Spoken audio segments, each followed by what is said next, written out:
यीशु मसीह शैतान को हराने के लिए इस जगत पे आया था। और हम चौथी बात को देखें तो यूहन्ना 18:37 में लिखा है, मैं इसलिए जन्म लिया और इसलिए जगत में आया कि सत्य की गवाही दूं। हालेलुया। तो यीशु मसीह सत्य की गवाही देने के लिए इस जगत में आए थे। और हम और भी आगे देखेंगे तो मरकुस 10:45 में लिखा है, क्योंकि मनुष्य का पुत्र इसलिए नहीं आया कि उसकी सेवा टहल की जाए, पर इसलिए आया कि आप सेवा टहल करें। हालेलुया। पर यीशु मसीह सेवा टहल लेने के लिए इस जगत में नहीं आए थे, बल्कि वो सेवा टहल करने के लिए आए थे। हालेलुया। और हम लास्ट बात को देखेंगे तो उसमें लूका 19:10 में लिखा है, क्योंकि परमेश्वर का पुत्र खोए हुआ को ढूंढने और उनका उद्धार करने आया है। हालेलुया। यीशु मसीह जो है हमें ढूंढने, खोए हुए थे हम पाप में खोए हुए थे, भटके हुए थे, परमेश्वर के राह से हम दूर हो गए थे। तो यीशु मसीह ने हमें ढूंढ कर परमेश्वर के पास लाया और हमारा उद्धार किया। हालेलुया। तो ये हर एक बातों को जब हम सुन रहे हैं, देख रहे हैं, तो परमेश्वर का यीशु मसीह को भेजना एक मुख्य कारण यही था कि वो हमें पाप से आजाद कराने के लिए जगत पे आए थे। हालेलुया। हम इस वचन में भी देख सकते हैं,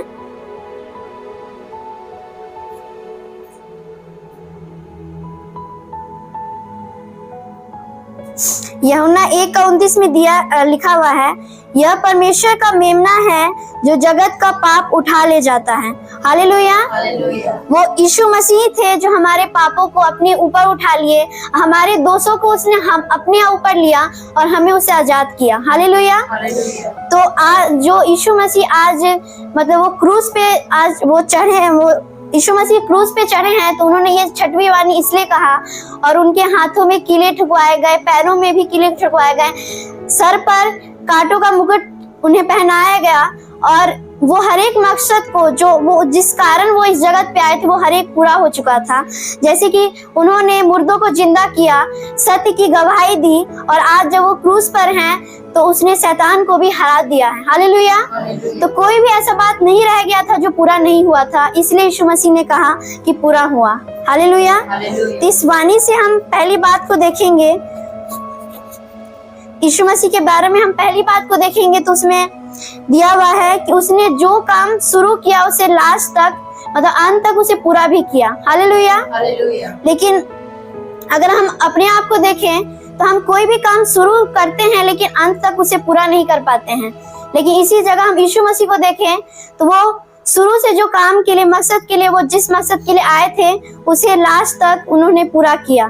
तो हमें भी कोई भी काम हम अगर जब शुरू करते हैं, चाहे हम सोचते हैं कि हम परमेश्वर में आगे बढ़ेंगे, हम बाइबल को पढ़ेंगे और हम वैसा जीवन जिएंगे जो परमेश्वर को भाए, तो हमें सिर्फ सोचना नहीं है, बल्कि यीशु मसीह को देखकर कि जैसे उन्होंने शुरू किया वो पूरा भी किया, वैसे ही हमें भी पूरा करना है। कई बार बहुत बातें होती है कि हमें कठिन लगता है कुछ काम करने में कि हमसे नहीं हो पाएगा, लेकिन आप देख सकते हैं कि जो कठिन काम जो उसने यीशु मसीह ने किया, वो क्रूस पर चढ़ गए हमारे लिए, उन्होंने हमारे लिए आप कीले ठुकवाए, कांटों का मुकुट पहना, वो बेहद कठिन काम था जो यीशु मसीह ने किया।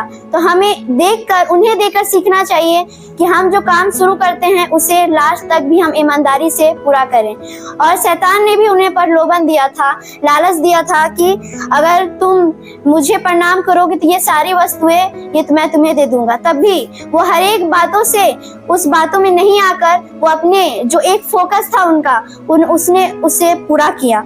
और दूसरी बात को हम देखें तो ये जो पुकार यीशु मसीह बोल रहे थे पूरा हुआ, तो ये एक दुख की वाणी नहीं था, वो दुख के साथ नहीं कह रहे थे कि पूरा हुआ, बल्कि ये विजय के साथ उन्होंने कहा था कि पूरा हुआ। तो क्या विजय परमेश्वर ने यीशु मसीह ने पाया था? तो पहला, पाप के ऊपर विजय यीशु मसीह ने पाया। पहला बात हम जो सीखेंगे इससे कि पाप के ऊपर यीशु मसीह ने विजय पाया।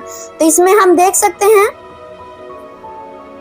रोमियो का 3:23 और 24 में दिया है, इसलिए कि सबने पाप किया और परमेश्वर की महिमा से रहित हैं, परंतु उसके अनुग्रह से उस छुटकारे के द्वारा जो मसीह यीशु में है सेत में धर्मी बहनाया।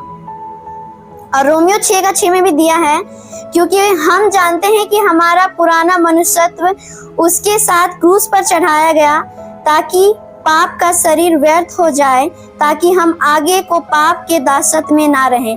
हालेलुया। हमारे